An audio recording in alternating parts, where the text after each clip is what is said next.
Our very special guest this week is the handsome and talented Santiago Cirilo. Now, Santiago is an actor, having acted in many TV shows and movies. He's a guitar builder, having worked for Gibson Guitars in Nashville, Tennessee, and he is a U.S. Armed Service veteran, having served in the 101st Airborne Infantry Division at Fort Campbell, Kentucky. But he's also an author, having penned a sensational book, A Veteran's Homecoming, which we're going to talk about tonight. So where do I begin? Well, my wife and I, Jen, met Santiago about 10 years ago at the Mid-South Paracon in Louisville, Kentucky. We were there to see our good friends Keith Age, Jim O'Rea, Scott Tepperman, and the spiritual warrior Bill Bean. So here we are talking to Jim and Scott, and this booming voice breaks across the conversations in this big room. I don't remember what he said, but I remember asking Jim O'Rea, who was that? His reply was, oh, that's just Santiago Cirilo. So the New Yorker in me had to go back to see who this was. That was the first day I made friends with my acquaintance Santiago Cirilo.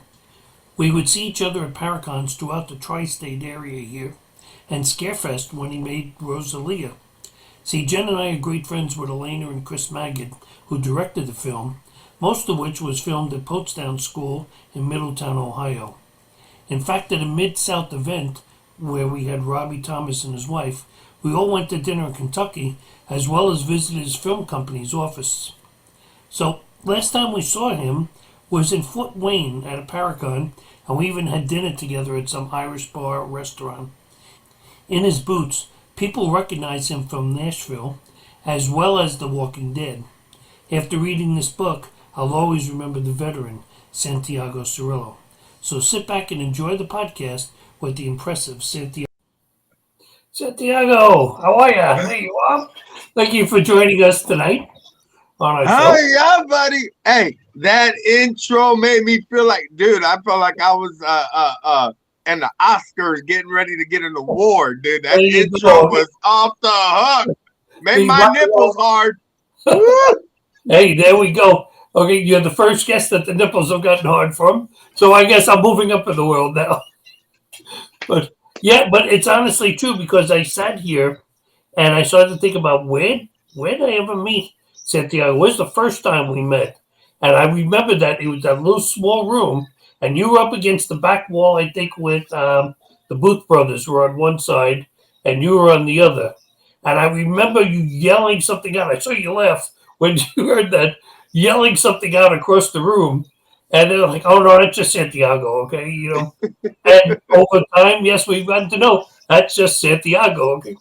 Like even when we went out the last time in Fort Wayne, you were with a group of people. I was with Scotty Rourke and my wife and stuff. And I think the two groups met somewhere in the street. And we said, and we're hungry. We need to eat someplace. You're like, yeah, we're hungry. And we looked over and we're standing in front of an Irish pub. We're like, that'll work. That'll work. Yeah. And we just went in and had a good time. So, Santiago, thank you for coming with us. And I want to say, in case I forget later, thank you for your service. I appreciate it, brother. Okay, I mean, because that does mean I come from a family of military people, and it's even more interesting. My dad was in the Rockazans. Oh, yeah. Okay, and still to this day, runs the New York chapter of the Rockazan, the association there, and 91. But up until about 2 years ago, he still marched in every parade up Fifth Avenue with the Rockazans. Yeah, he would get in uniform and they carry the flags and everything, because the 101st Airborne, they were sticking to every time. So, yeah. Yep. That is history. That is history. Sure is. So take us back, okay, our audience back a little bit. Tell us about where you were born, what your childhood was like. First and foremost, Steve, it's good. It's good. It's an honor. It's amazing, and it's a blessing to be on your show, my brother. Well, it's a blessing to have you here, as I said. But yeah, man, I was born in Fajardo, Puerto Rico, and was raised in Lorain, Ohio, next to Cleveland. Then, I went to college. I was a goofball studying law. and I was pretty much out of money, and you know, looked up at it, at this guy walking up to me, a recruiter, asking me for a light to light a cigarette, and he's like, you know, do you have a light? And I was like, do you have a contract? So there I was, you know, following my ancestors' life. You know, my grandfather's been in World War II, brother's been in the U.S. Navy. You know, I have a lot of family that's been in the military, so it is a pretty much a whole done deal had to happen. Been deployed, did my thing, got out, and ended up, I was in Fort Campbell, of course, 101st Airborne. I was in 3rd of the 502nd Infantry Strike Brigade. I was in my battalion. Of course, we were all called the Widowmakers. So, but anyway, yeah, man, my buddy got out of the military, and he started working for Gibson Guitar. And as people understand, I don't know, I think it's the words getting out there more, but people don't understand that term. We're like, hey, he's not the dude that we knew before, or that person we knew before, or you know, veterans telling like how hard it is to adapt to society. Well, my buddy was going through that, along with a lot of my other friends that served with me. And I was getting out, and he was like, hey, I'm going back in. I can't handle the civilian world. And I was like, well, I need a job. So we switched. Actually, Gibson Guitar let us switch, you know, because they know when, like, veterans, you guaranteed they know you're going to work, you know. So there I was, you know, he went back in, got into special forces. I got back. I went to civilian and started working for Gibson. And it's crazy, the story. And I love saying this example so people can understand the difference, and the whole world is different to us when we return back to civilization. And I don't want to disrespect people like saying civilians or civilization, because we're trained. We're in the combat mode all the time. We're in survival skill all the time, and we go through a lot of stuff before people wake up in the morning. You know. So anyway, so yeah, man, I go in there and they put me as a sander, and I think we had to pull like 100 and something or 300 and something guitars a week or a day during that time, and I was either doing that number or getting close to that number a day. So they were telling me, you know, slow down, this ain't the army, you know, because I was just prepping the guitars for the painters. And sure enough, they had to move me around to slow me down, and they put me in charge of CHET ATKINS guitars. Literally put it together, build the whole guitar, you know, get the piece of wood, and I just put it together. Soldering, electronics, tuning it, stringing, you name it, you name it. So they had a certain number a day through a week, and I did that number every day, to the point where they couldn't sell enough Chet Atkins guitars to keep up with production, which is weird. Hey, Chet, so some more guitars. Yeah, so anyway, they ended up putting me in charge of all the artist guitars. I did guitars for Kid Rock, Kenny Chesney, good Lord, AC/DC, Aerosmith, you know, Lenny Kravitz, Keith Urban, Toby Keith, all them guys. I mean, Aerosmith, all them guys. And yeah, so I was doing that for a minute, and at the same time, I was going to school at night, studying law. And I literally did, you know, my wife was pregnant at the time, and so what I did, it was, you know, I had 3 hours sleep, because that's what I had. I mean, that's how the military works. You know, I literally am trained to have 3 to 4 hours sleep. Same thing with eating. I eat now and taste it later. You know, so so anyway, yeah. So I was going to school, got my law degree, joined the law firm, expanded myself as a lead paralegal, to the point where I was settling cases more than the attorneys were. And the partners lived in one of the partners lived in Israel. I was his paralegal and personal assistant, and I was doing a lot of great things, you know. And then I was at lunch, and I was working them 12-hour, 13-hour shifts. Whether, you know, right after graduation from Gibson, moved on to this. And I was like, man, what do I want to do in life? You know, I was just talking to myself, talking to God, trying to be, you know, strong-willed. And here comes this commercial. Want to be an actor? Uh, yeah. You could be in the entertainment business now if you just take our courses and all that. You know, so I still had money on my GI Bill and everything. I even put stuff on my credit card. Why not? You know? So yeah, I did a course for 2 years, and after that, I just studied the business of entertainment. And if I'm going big, I go big or go home. And I went to a big audition out in Texas. Flew from Nashville to Texas. Got hired to be represented by Dakota Fanning's agent, Cindy Osbrink. Went to LA, stayed out in LA. Same time, I had my family in Tennessee, and I was going back and forth, you know, and still working the law firm. I was, wow, you know, it was crazy. It was to that point where I had to make a decision, and I already knew what I was doing. But anyway, long story short, you know, the film incentives in the South got better, bigger, and more protected for filmmakers and the towns and communities. So it was very cheap to make a movie than going to Hollywood. And I stayed in Nashville and got an agent in Tennessee. And Talent Trek's been my agent for over 20 something years. I've been on hit movies, hit TV shows because of the changes of the tax breaks. You know, instead of hiring a Hispanic Santiago in LA and Chicago, New York, they had one down the corner.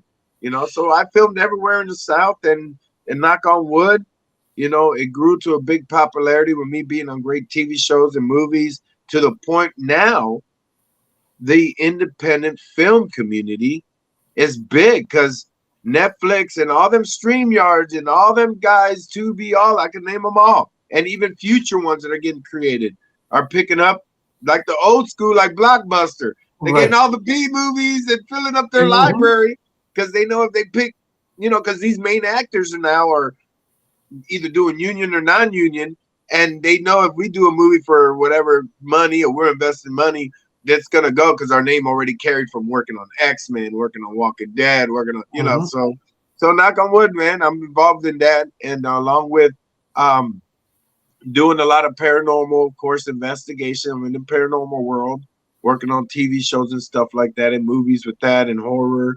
But you know, I do a big thing called the Haya Nation, which we promote against bullying, suicides, addiction, help people out to promote and small businesses and entrepreneurs, and do a lot of great things, especially for veterans out there that are battling with PTSD, man. So yeah, that's what I'm doing, and I'm an author. Then I wrote a book. I'm gonna have you send me information on that last thing you were talking about, so I can post it up for people so that they can find more information on that as well, and we'll help push that. Now, it's actually interesting because you did something while you were talking that freaked me out for a second. Because number one, I hadn't even realized the hat you had on until just now. Okay, that we're wearing that. But you did something that I do all the time, and at least here in Indiana, they look at me like that New Yorker has lost it. When I say, you know, knock on wood, you know, and people don't get that. Okay, Right. what the hell is wrong with you? Okay, but that's I just don't know. But I saw you do that. I was like, oh crap, somebody else does that too. It's not just me that's doing it. So, but now, okay, we're going to just slightly back up just a little bit. You had 6 siblings, correct? Yeah. All my brothers, and I have one sister. Mm-hmm. Now, when you came to Ohio, if I remember correctly, you guys had a pretty small place. Oh yeah, man. We had like a 2-bedroom duplex. We lived in houses, but we, you know, everybody either bunk bed, not even bunk beds, couches, floors, you know, all that stuff. My mom and dad never had their own bedroom pretty much because everybody else slept in it and stuff. You know? Well, it's good that if they had 7 kids already, maybe it was good that there was some sleeping in there, whereas you'd had 15 or something like that. So, Yeah, but we were very poor, man. We were very poor, but we carried on with a lot of love, man. Let me tell you, my mom's love. Whew. yeah, you know what? I was my first marriage was to a Puerto Rican, so I know a lot about Puerto Rico and Puerto Rico customs and stuff. And yes, they're big families, but the moms are really there for their children, all their Yep, children. yep. No matter how many children there are, they're always there for them, and I always admired that about them. So when did you get okay after all of that law firm, acting, and everything else? How did you decide to come up with a book to be an author? I mean, Man, I know you wanted another mark on your resume. yeah, well, here's it's crazy because I met a young author named Kendra Souter out of North Carolina, and you know, I was going through a bad depression because I was trying to pitch out scripts, you know, and at the same time, I was still filming and everything, but I was making everybody else money, and I wasn't making money for myself. I was making these film companies money. You know, they own a lot of rights to things. And don't get me wrong, I love filming, but I wanted to tell my stories. I got 9 or 10 scripts or so forth, and evidently pitching the scripts around are not as secured as you think it'll be. There's actually people out there that um, take advantage of their stardom, and they use them scripts of other people's stories and pretty much steal them, man, steal their ideas and so forth. So I was in that zone to the point where I met Kendra Souter, and I was like, hey, I just wanted to read a book. And she had these short story books, you know, and they were like soap operas, novelas, they call them in Spanish. Right. Mm-hmm. And amazing, amazing writing, amazing. You know, when you're transformed into that world. And I just went back to her and I was like, oh my gosh, and I introduced myself. And I said, I got this horror story and I want you to check it out and see what do you think. So I gave her the script of Zombified, the Headhunter, and I told her I want to make it a series. Man, within like a few days, she goes, "Oh my god," because I didn't finish it. So she goes, "Oh my god, I want to choke you. I need to know more." Da, da. I was like, "Do you think I could write?" She goes, "You can write. You're amazing." You know, and just give. And she's won a lot of these awards around for an author and writer. And I was like, "Can you help me?" And she's like, yes. And so we made this deal. We put out the book Zombified, the Headhunter, and it took off. And I was like, oh, wow, you know, we had deals with Netflix and a whole bunch of things. We were in talks with other people. And then, of course, the pandemic happened. So things shut down and we revamped it and released it and said, the heck with it, man. We'll eventually turn it into a series, a TV show, whatever. And let's just do another book. And at the same time, while I was writing the second book, I said, I want to do this Veterans Homecoming book. I need to do this Veterans Homecoming book. I'm gonna do this Veterans Homecoming book. So yeah, I ended up with some editors and friends and connections, and again, I had to face a lot of places, even people that are super millionaires and wanted to take advantage. So I had to go to the independent world, and that helped me secure a good confidence and trust in people who are just as hungry as I am, but at the same time they show their art and talent first and not worry about the money. And it worked out fantastic. So I wanted the script turned more into a book, but at the same time keep a format of a script and tell a story. I was tired of the military stories that Hollywood was making money off of people's sad story and tragic stories and all that. I wanted to tell a good story based on some of the true events and stuff, but I wanted to make a Hallmark kind of happy kind of motivation to know that you're not alone being in dark times, PTSD, suicides. You know, after my best friend and military brother committed suicide, hours after I spoke to him or texted him on the phone. This is when you had them little texting flip phones. Mm-hmm. Eating, having fun, hot wings. Oh, I remember everything.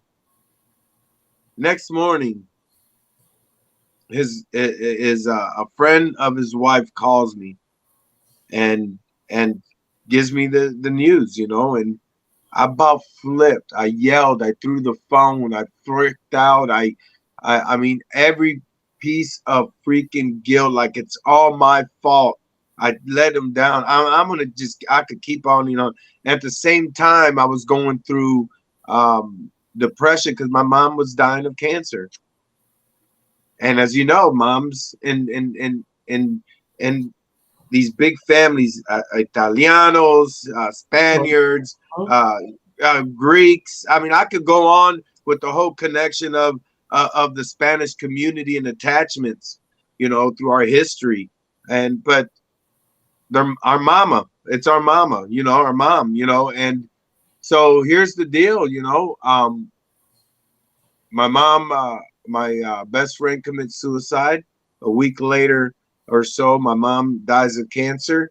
I'm driving and going ballistically crazy. My PTSD. I was just got, you know, I'm still working on the military, trying to be a civilian, and come home.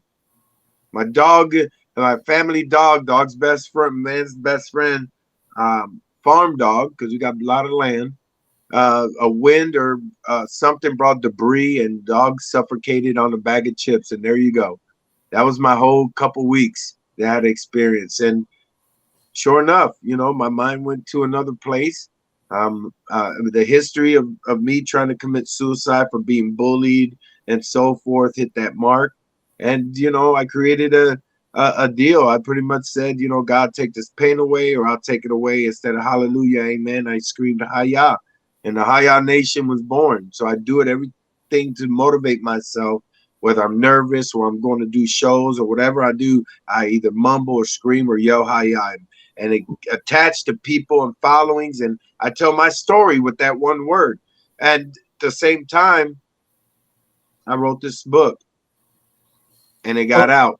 Why do you think, before we go into the book, you made me think of a question. Why do we allow so many veterans to come out with the PTSD and stuff and not give them the help that they need right away? I mean, we're willing to ask them to come in and risk their lives, but we're not willing to say, okay, you can go and we're going to help you on the way out the door. I mean, I don't get that. Yeah, well, the military is um, always shown either way. We how do you say, we volunteer. Right. But growing up in the uh, late 70s, 80s, and so forth, all we saw was commercials. Be all you can be, you Mm-hmm. know, Marines, Army, Navy, Marines, Air Force, the songs, all that stuff. Whoa, yeah. I can sing the songs. Then, but we haven't been in war for so long. So it was just nothing.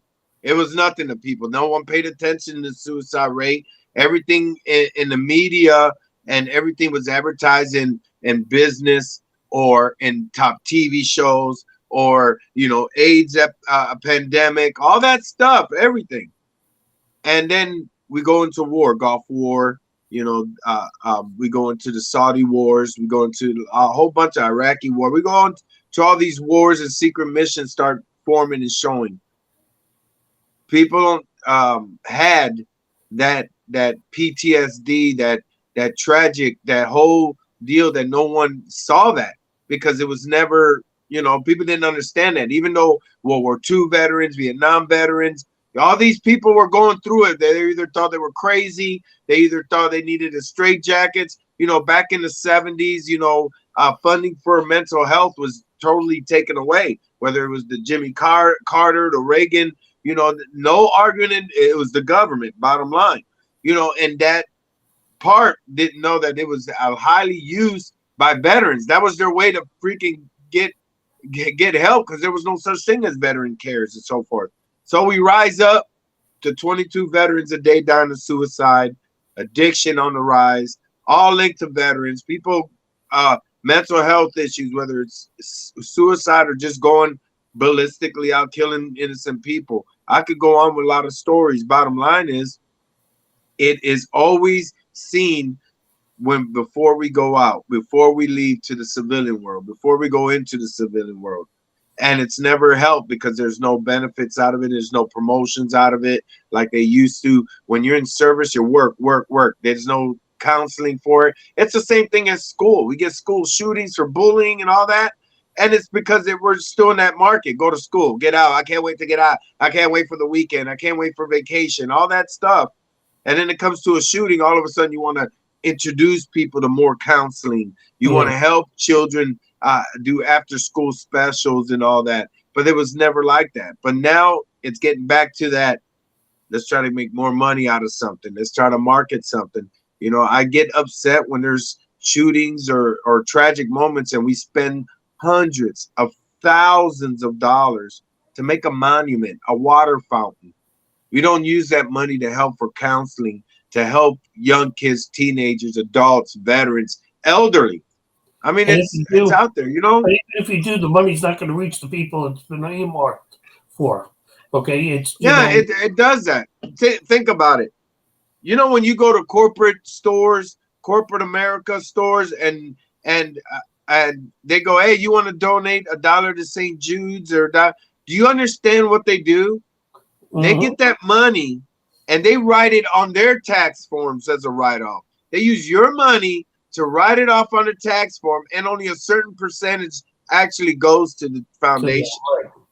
See, I've always said, like I know here we'll be spending at least the last month here in this area, but I always believed there were a couple of churches, especially here, that you'll help the poor. Once a week, they do a food giveaway.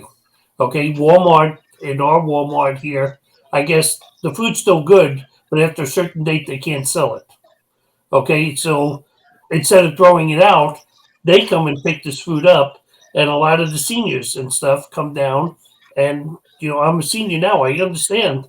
I can't get, thank God I got a pension, because if I didn't have a pension, you can't live on Social Security. Right.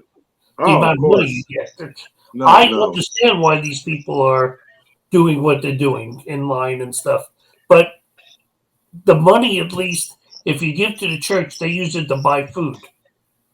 They don't use it, you know, to pay the minister with and stuff like that. I'm talking about if you donate directly towards their soup kitchen or whatever. Do it to that, because at least you know if you gave them $100, $100 is going to go to buy food and everything. Right. Not going to pay some CEO's salary of like $13 million when is that the Salvation Army or one of those? Like $13 million. Sorry. Okay, you know what? You can make 50, 100,000. They do that. I used to have a buddy when I grew up in high school. I was in college and I took a buddy to work. He worked at Kentucky Fried Chicken. All that food that they had left over that was cooked, they throw it in the dumpster. Yeah. In the dumpster. They sure do. And believe it or not, it's against the law for them to give it to like a homeless shelter.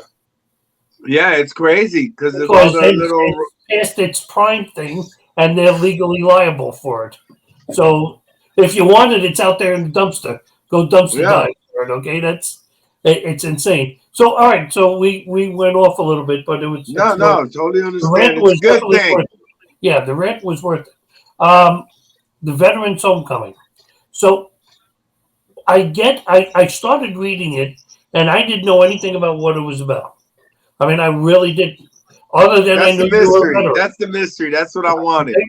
So I started to read it and said to myself, okay, is this your story when you came back? Okay, what starting off, okay? Obviously the story takes off and it's like, okay, either there's more about Santiago I don't know, or this became a work of fiction, okay, at a certain point. How much of at least the beginning portion of that was you? Yeah. Yeah, you could tell by the character's name is Daniel. Okay, Daniel's a real friend of mine that served in 3 wars. Okay. To the point where he had to take a needle about this big to break his collar tissue so they could shoot it down because his adrenaline level was so high that if someone followed him around, he thought someone was following him. He attacked people in stores thinking someone was following him, you know, and all that. You know what I'm saying? So to the point where he couldn't work with civilians. So the government actually takes veterans, soldiers that get out or retire and rehire them as government contracts. So that's what he had to do. And I put that in Daniel's name. Of course, there's an ambush scene, and that's real. That really happened to a friend of mine named Andy. There's some things. Jonathan Booker is the friend of mine who committed suicide, my military brother. But there's a lot of more attachments to it. But there is some truth into it. But there's also some other things where it goes into the good old test your faith and the whole how do you say, it's a wonderful life kind of feeling. I was about to say, and I described it differently when my wife Jen asked me about it. I said, I said that's a Hollywood movie. That's what I literally called it, because I could see me sitting in a theater watching that on the big screen. Okay, it really is something that would keep me. And for me, it would probably be at home. I don't go to movie theaters, but I Right. could still sit there and watch that all the way through as a movie. Yeah. Even Yeah. on Netflix or something like that, or even Amazon Prime or something, and say, "Wow, that's really cool." So You think know, about it. It's what nine. It's totally the total pages. Everything is 101, which just saying, represents the 101st Airborne. okay. But it is 97 pages of reading. The reason why I wanted it like that is just like a script. Scripts are like 120 pages and all that. But I wanted it that way because I didn't want it to grow dust. People read books and 150 chapters. And I said, I don't want Lord of the Rings kind of deal. I just wanted to show you, get to the point, hit you with a message and a feel-good moment, and then you put it away or pass it around, instead of just sitting there taking 3 years to read. Well, the link for this is here in the YouTube thing. They'll see a link for this. Okay, so not to confuse people why we look a little strange here is because, as I said earlier, we're recording this now because we have conflicts coming up. I'm moving, and stuff in the evenings. So we're recording this and we're actually showing it. You're probably watching it, folks. Here it's Thursday. Okay, if you're watching thinking live, well, it is live because we're not editing any of this. It's just that we were live last week. Okay, we just weren't live on Thursday. So what was that? That was an incoming call. Okay, I got rid of it. I was like, all right, wait a minute, that wasn't in this room. Okay, what was that? Okay, tell me about the paranormal. The paranormal world is very interesting, man. You I've understand been I've been a paranormal investigator for 46 years. yeah. I'm more like a ghost magnet. I think it deals with things that happened with me when I was a child, um, um, experiences I had. When you grow up in the late 70s, 80s, if you tell people you heard voices or seen things, you were in a padded room, fed pills, and But now it's such an open market. But I ended up, of course, being part of a horror convention. Me being a horror actor, Walking Dead, and a lot of stuff, and Rosalie and everything like that. I got introduced to these conventions where I met Keith Age, which worked in a lot of He's stuff in been the on this paranormal show world. too. Yeah, History Channel and so forth. And he goes, man, there's something about you. He goes, I feel something about you, and I don't hardly feel that, kind of deal. And Did Robin anyway, know long about this? story short, he introduced me to a lot of paranormal people. And we ended up this group. He took me to a house in Kentucky, 100 years old or more, slave tunnels under it. But things happened. Videos, stuff was recorded. Uh, Lights flickering. So much crazy things happened to the point where it got back to Keith. People were trying to get me booked through Keith, thinking he was my agent. And I started doing investigations, and again, knock on wood, every investigation I've been through, there's things that happen that people that have been in the industry for over 30 years or so have flipped out. History Chet. I did a thing in New York in Rolling Hills Asylum in New York. Mm-hmm. And we did an investigation there. Girl felt possessed, crying. They saged her down. She was crying, bawling. This is not the first time that happened when someone was around me. And lights flickering when there's no lights, no bulbs, nothing. Um, to the point where like a week later, my name was still heard in a lot of stuff that History Channel was filming there, and they were like, "Who the hell is Santiago?" Anyway, the word got around, and long story short, man, I got to visit these facilities, do investigations. A lot of people that know me personally, that know that I'm not a fraud about it, because I keep none of the evidence. They keep the evidence. They send it out, so you see it. Oh, it's been edited. They see. I guarantee you, nothing has come back in the way where it's negative. People are like, man, there's a girl following you. There's pictures of grid squares. I mean, a whole deal. Even when we filmed Rosalie, I mean, a lot of stuff.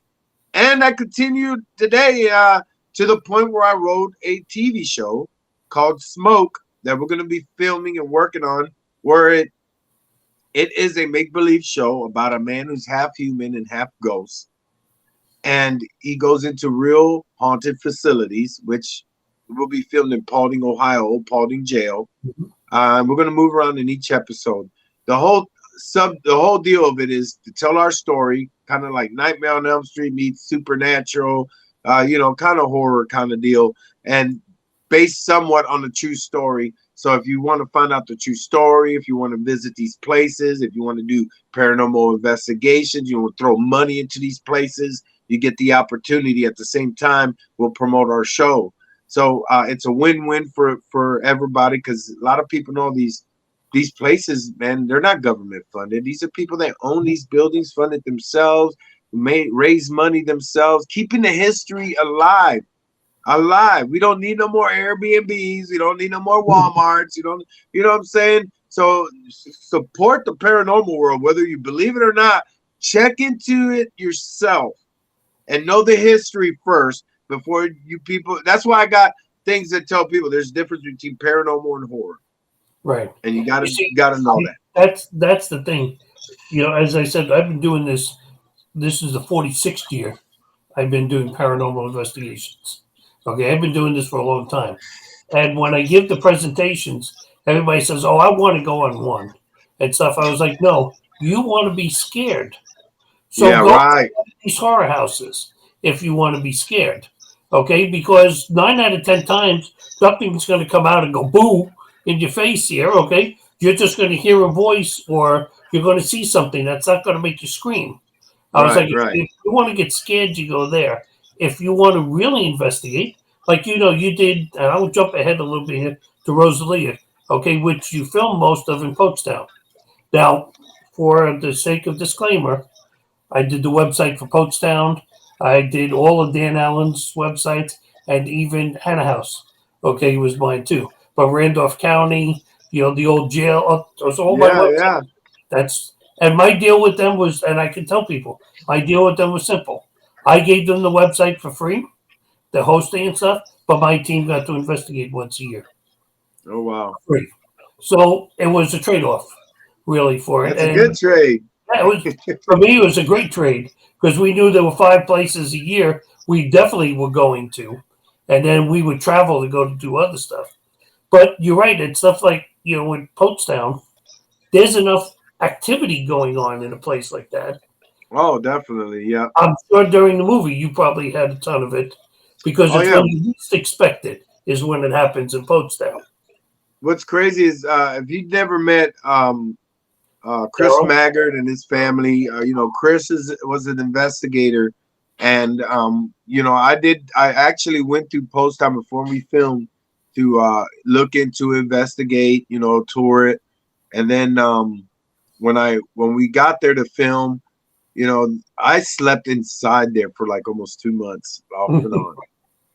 They have a place where it looks, you can't even tell it has a carpet, a bed, and everything. People can't tell it was a classroom.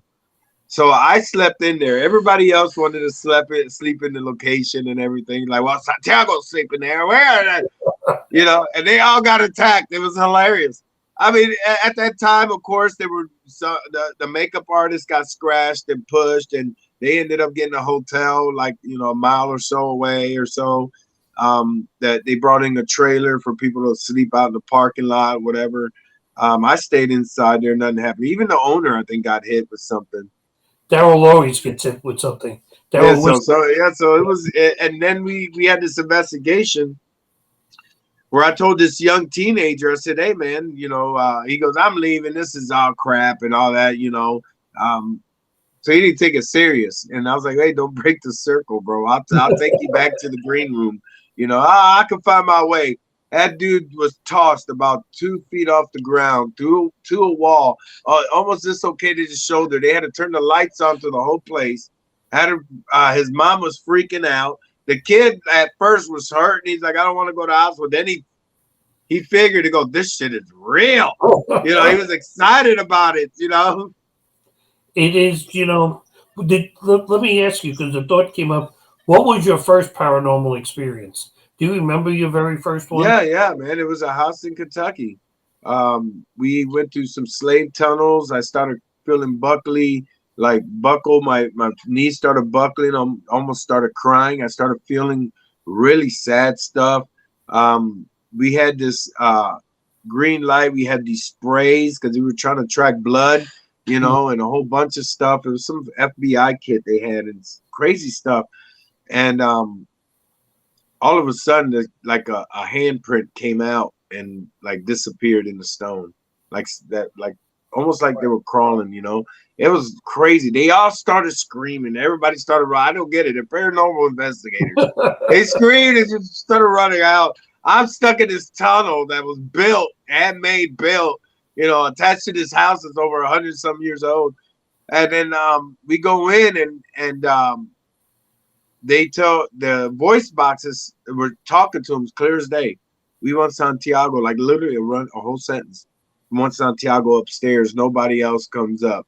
And I'm going, what the hell is going on, And so me, I'm like at 2 a.m. Hi, yeah, baby, positive energy.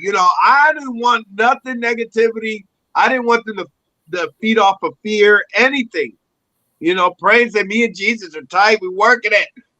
So I go up to this room, the hallway, and there's this room with like a bed, and like you could tell somebody lived there years ago because this guy left this house in the 80s. We went back in there and it still looked like the 80s. It was a time capsule. 80s, yeah, because he was like, my mom gave me this house, and I told him when I was a kid, I was it's haunted, and they didn't believe him, and he slept there for maybe a month and left, and just has people go in there cleaning, never sells anything, nothing out of it. So we go in there anyway. So I go up this hallway. As soon as I go through that walk room, I freaking almost fall down.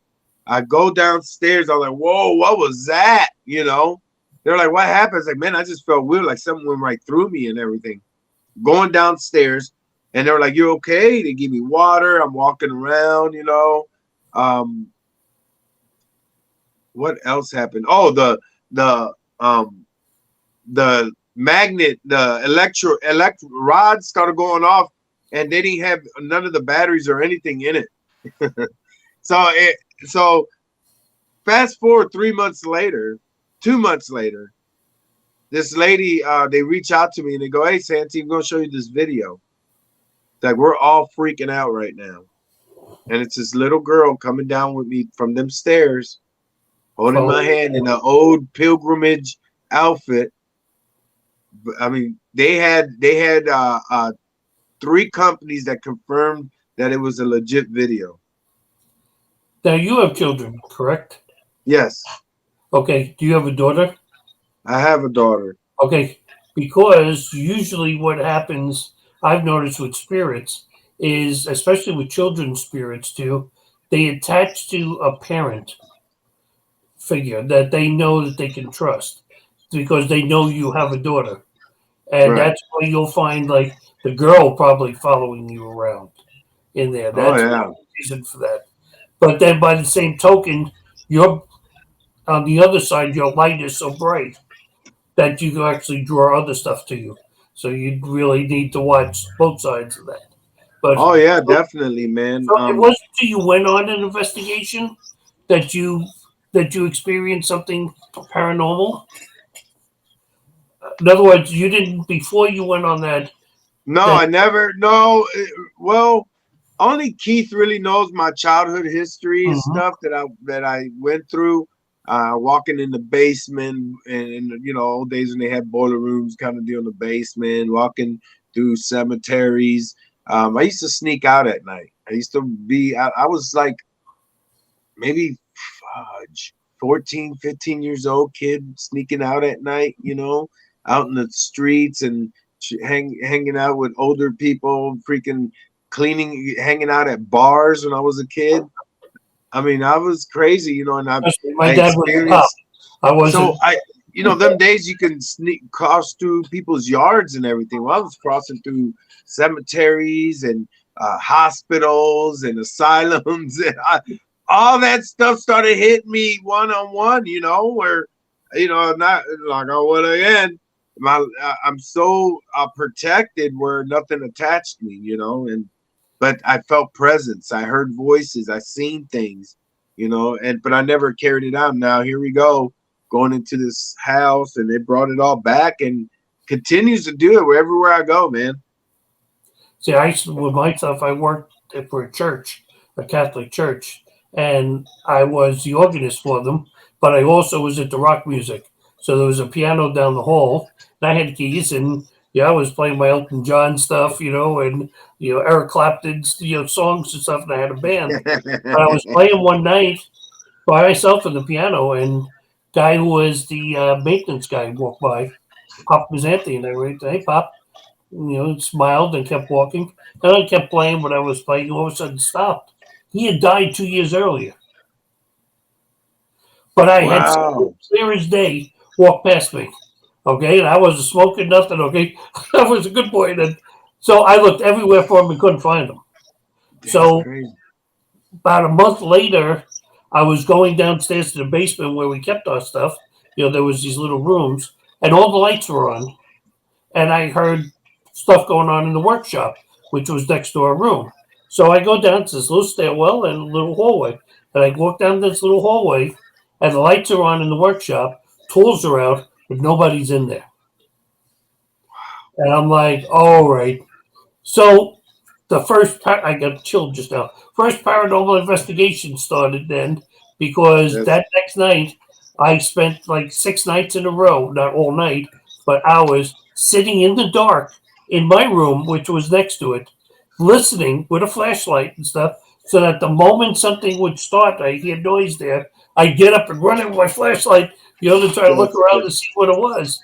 So yeah, I mean I think it's much more open when we're younger Uh-huh. because we haven't been told so many times you're a nut, you're Yeah, crazy. you're a nut, or it's the devil, or it's not true, or you know, I met but Grant you know. Wilson at one of the Scarefests one year, and I went up to him and here and there on the TV shows, but I said, "Yeah, I need to shake your hand," because I had already known Jason already, and he goes, "Why?" I said, "Well, I was like, you and Jason made us not look like nerds anymore." Because all those people that were doing this and investigating, people looking at us like we were crazy all these Yeah. years. And I was like, and you made it normal for us. And I remember exactly what he said. He says, "Yeah, we made it normal. Remember, we were Roto-Rooter guys." He said, "So we would go into a house and we'd hear like, oh shit, those guys from those paranormal guys that see ghosts are in here. Maybe they'll see one in our pipes or something."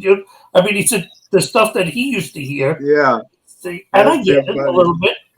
So I want to keep moving forward here. Okay, let's talk about acting. Okay, I know when you were a kid, they couldn't get you off the stage in front of a camera. Okay, but how did you go from Gibson law firm writer and all that stuff to, I mean, being in big movie, big TV shows? Yeah, You were in well, Nashville, correct? yeah. What happened is like when I got an agent and everything, you know, I already wanted to work on just to check it out, you know, just Mm-hmm. I never wanted to grow old and say, what if I took that left instead of that right? I wanted to make sure you know, I'd put something into it because I grew up. Everybody's like, dude, you should be a host of a TV show. I see you on TV. There's so many times in my life where production companies are around to interview people to do, you know, skits for game shows or whatever, and I've been on them little by little. You know, and then like I said, the film incentives hit in business out in the South. I was getting a lot of gigs doing commercials, modeling, you know, just making these, saving a lot of money because nobody was hiring people from Chicago and all that. Atlanta was getting big, Louisiana, Kentucky, Arkansas. I was just going everywhere in the South, man. And it just grew and grew to the point where my name came out through a lot of these filmmakers are also independent filmmakers, you know, so it got out. Next thing you know, man, I'm helping and auditioning and going everywhere. And then I get this call to do a show for Fox. I'm out there doing a miniseries in Louisville, Kentucky for Fox. And then my agent calls me. It was like, hey, oh, you're on The Walking Dead. Oh my God, you're on The Walking Dead. It's going. I'm going. The Walking what? She's like, you don't know what it is? I was like, I You're don't like know. me when zombies first came. It's like, what? Come on. So yeah, I've been doing it before that. I've been on USA Network, Lifetime Movies, a lot of stuff. You know, Walking Dead brought my name more into the horror and paranormal world, which I'm very blessed because I did Rosalie, Beast of the Waters right now on Paramount Plus. I mean, you know, I'm filming another like 4 movies coming out, horror thriller based. I got 4 more movies I'm filming this year actually. And you said you're still writing and have horror films and stuff from that too. Yes, yes. And the TV show Smoke, you know, it's going to be out there. We're going to work as much as we can on it. The whole deal is I'm the writer along with my friends Mike and D Woods, the couple that I met through networking, also filmmakers, authors, and so forth. And they wrote a script, took my story, created a script with all of us. They put their brains in it, freaking fantastic human beings. And I said, you know what? I really don't need to be in this. I was like, I got a schedule of filming other stuff, but there's a way I could be in it. And they agreed on it. So I'll be on the set off and on, but we're going to hire local actors, small businesses, you know, a lot of great people. Of course, some well-known names here and there, but it all depends how the production goes. See, it was one of the Mid-Souths, one of the more recent ones, when I remember it was in that hotel, um, and Robbie Thomas was there. Yeah. Remember him? Okay, and his wife. And I had known Robbie for a while. It was the first time I actually got to hang out with him. That was a nut job. Okay, but I remember it was Saturday night. We all got together to go out to eat. Chris Maggot had a place. I think it was, I don't know if it was in New Albany on the Kentucky side. It was some big bar. Remember, some craft bar, and we had the Yeah. table that ran all the way down. Okay, and but before we went there, you took us to, and all of us to a studio or the offices of what was going to be a production company or something Oh yeah, yeah, yeah. that you I said. remember that. Was it in New Albany? I think. Yeah, it was. Yeah, and so are you still going on the line of maybe the best way to get some of this stuff out is to do it yourself? Yeah, man. The whole deal is this, you know, we create a kind of like what John Favreau and Adam Sandler did. All their little cliques of friends that helped them out, whether they're involved in the industry or helped out, you know, either way, they're all in their production. They're all their friends, but also business. I want to create that kind of production company, but in a manner where it helps all. No, it's like it helps all genre of entertainment, but it has to be based with small businesses, entrepreneurs, you know, people that just need that break. And if, you know, if I can get my name popular and more into a higher standard, I want to do that formula and introduce it more into the world where people don't have to deal with the rules and red and black tape or whatever of Hollywood and all these big companies. And we're tired of reboots. Yeah. That's as simple as I can do it. But at the same time, it's all small businesses, people that work out of their house, their garage, they're renting something. They lost a lot of them through the pandemic.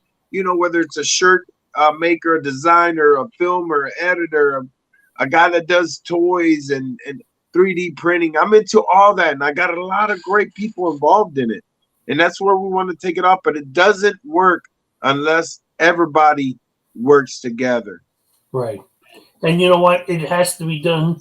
They said there's going to be a new America after COVID. I know one of those people lost a lot of money during COVID. Not only my regular business, I had just started a health spa. You imagine that stuff. Oh, okay? dude. Health spa, and then we get hit with COVID. Okay. Nobody was going to go near that place. And I lost my shirt on that one. I mean, well, that's the thing.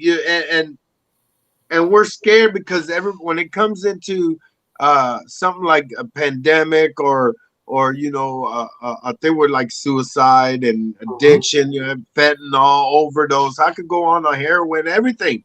It gets to that moment where it's more controlled to the political and government world, and it's sad.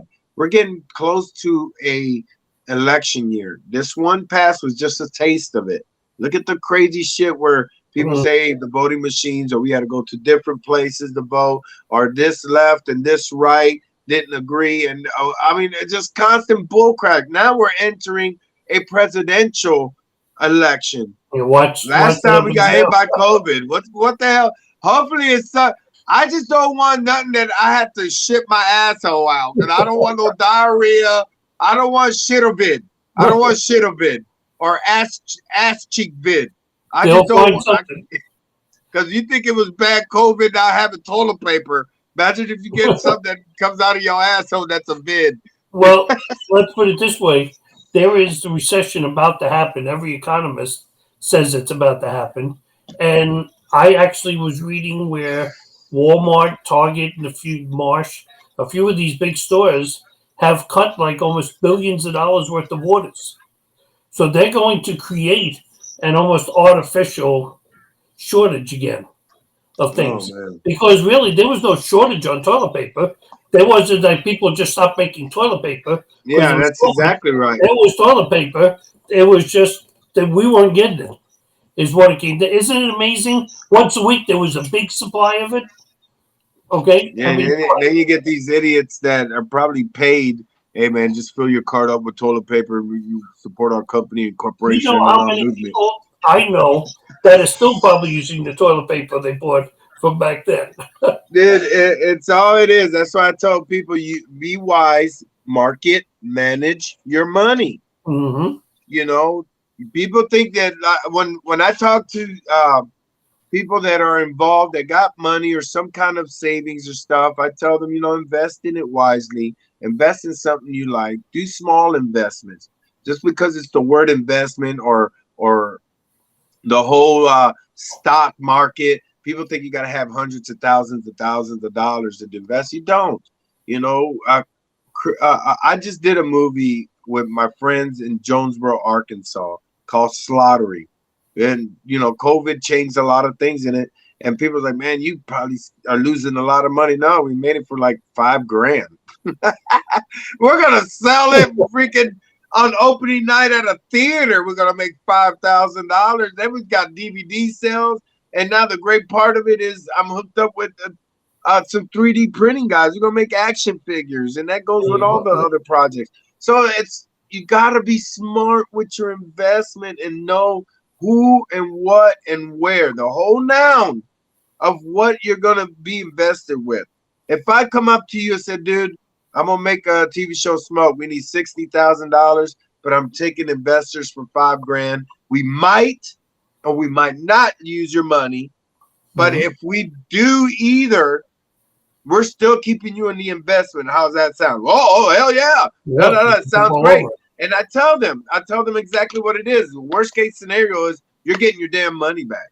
But I am going to look at a cheaper route in a way where I could do an Indiegogo, GoFundMe, but I need starting money for production. I mean, there's so much things that you can work the system to help an investor, and then you help small businesses get sponsors. You know, everybody sells T-shirts, everybody buys hats. See, and I've watched a number of companies. I think he might have even, Magid might have even used GoFundMe for Rosalia to get parts of that done. I mean, we talked about Jim O'Reilly and Scott with Los Bastards. I mean, they do that with every one of their movies. They do a GoFundMe for it, and people are willing just to see their name. They're at the end. They're willing to do stuff, and I'd laugh at it, but I actually like it because they were great movies. Like, even if we were to even take the book, okay, that's a great movie right there. Okay, but what is Hollywood going to end up doing to it? Okay, they're going to slaughter it. They're going to make it something sloshy. They're going It's to got to put be like, marketable. yeah, okay, they're going to put like George Clooney to play the soldier. It's just going to lose its validity, because it's Right. going to be Hollywoodized, if there's such a word for it. And that, to me, is such the bright future of the small independent filmmakers, because you don't have to spend, $6 million to make it. You can do And it it's the with same quality. $50,000. Yeah. Same quality. I Mm-hmm. tell all the time, it's look, the people that I have to make films and projects, it's the same equipment that they use in technology, editing, filming, Mm-hmm. lights, every lenses, all that Disney, Marvel, all these people use. The difference is they don't have that name, and you're Right. paying extra for that market name. There's shirts that has a Nike emblem, and there's a shirt that doesn't. It's a gray shirt, but one has a little symbol, one doesn't, and they're selling it more because of that damn symbol. Right. Buy it wholesale, either $4 a shirt or $1 a shirt. I know. I've been there. Exactly. I've seen how that works. So basically, in the future now, you have a lot of projects ahead of you. A lot. Yeah, I A mean, lot. for our audience to know, okay, to get the show started, okay, we read late because you were on a call from a producer and stuff. Before Yeah, we, yeah. In California, yeah, producer out and writer in California for a cool concept TV show that they already got 2 seasons, and it's on like streaming and making money off of it. And they invited me to do their third season, get involved with it. And I can't tell you much about it, but it does no, involve, of course, comedy and ghosts. but you know what? I mean, this is really what when I got you on the show because Norther. Okay, this is basically an author-based show. Okay, well, I got you on the author side, but there's so much more to Santiago Cirilo, and I think that most people. I'm almost going to tell you, as a marketing person, you boot that all these paracons are wrong because you're basically pushing what people will recognize. The zombie stuff and stuff. But I think you need to put more of your stuff up there. You need to put about the books and everything else there in that big banners, and let people realize that there's so much more to that booming voice we hear. Because I got the saying, I found myself in Fort Wayne when we were at, I can't remember what the show was. My wife, if she was sitting here, would tell me exactly what it was. And I remember sitting working on booth, and you must have been close by because all of a sudden I heard your voice, and the guy in the booth next to me said, "What the hell was that?" And I was Santiago, and he like looked at me. I was like, "Just don't ask, okay? It's Santiago." Yeah. Hi, yeah, yeah. I I motivate remember people, we came man. down our row at that point, and we said hello to you there and stuff. Jen was there and walked away, and I turned back to him. I was like, Santiago, as you walked away. But listen, Santiago, I want to thank you for joining us today, taking the time out of your schedule. I know that it's been busy and stuff, but I appreciate you being here with us. And to everyone else, you don't have a website yourself, do you? No, man, I do all my social media. You know, of course, Right, off the of big Facebook. socials: Mhm. Facebook, LinkedIn, Twitter, Instagram, TikTok. Now, that you know, and it's all me running it. You can reach me out there. You know, my name is out on the market. You search my name and you'll find me anywhere. And the fact is, there'll be a link here that would right next to this video where it's up here for the foundation you were talking about too, with the Yes, bullet and yes. everything else. We will have the link up there for that as well. And yeah, I want to thank you for taking the time being with us this week. It's truly Thank appreciated. Thank you, brother Steve, man. Thank Okay. you, your family. Much love to you guys out there, man. And nothing but continuous success for everybody. And the same thing for you, because I know you have a podcast, and I'm going to let you throw in your thing. I know people don't like I'm not one of those. Okay, tell people about Yeah, your I do podcast. podcast. I do podcasts with different networks, but I do one specifically for mental health. It's called the High Nation Motivation. It's on. It's audio, so if you're driving or anything, you Mm-hmm. know. It is 20 to 30 minutes of saving your life. I guarantee you, it motivates you. Whether you're an entrepreneur, whether you're battling addiction, suicide, you're trying to be following your dreams. It is a great motivation. It is straight talk, no intro music, no outro music. It's straight into it. And I also do a live with my Facebook page for the High On Nation for a network, whether it's podcast owners, people that are going in college, need jobs, want to be in the entertainment business, paranormal, horror, whatever. It's all of us joking around. We don't talk politics. We don't talk religion. We don't. We already are a lot, but we get to the point where we make fun of ourselves, you know, We and have fun. and it's just getting that 1 hour away from the so-called real world, Yeah, and I don't know if there is. everybody loves it. Everybody loves it. I joke around on myself. Let's join his page, his Facebook page, because how many times you just pop up, go live for like 15 minutes someplace? Okay, so I've seen a number of those as well. So Yeah, and if you reach out to me, if you're a podcast, you're a small business owner, an entrepreneur, I'll wear your T-shirt. I'll promote you. I mean, all of it is free, man. It's just yeah. a big happy family. Well, I'm going to have you send me the link to the podcast so that I can put it up there as well for them. Ah, yeah, baby. Well, Santiago, I want to thank you for joining us today. And I know, even though with Jen and I going to Florida, we're already planning on doing like Mansfield, which we already have. So we're going to be around for a number of Paracons this year as well. So I know we'll run into you again soon. Oh yeah, yeah. I'm doing a few, man. I'm doing some Okay. special ones, and it's good, man. And hopefully everybody goes out there and supports each other at these Paracons, man. They really That's need what it, it's man. supposed to be all about.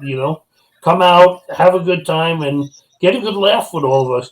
Because when we're at those things, we're out there just to have a good time, to meet the people and to laugh. So it's great being there. All right, Santiago, thanks for joining us today, and to everyone, hope to see you again next Thursday. Hiya!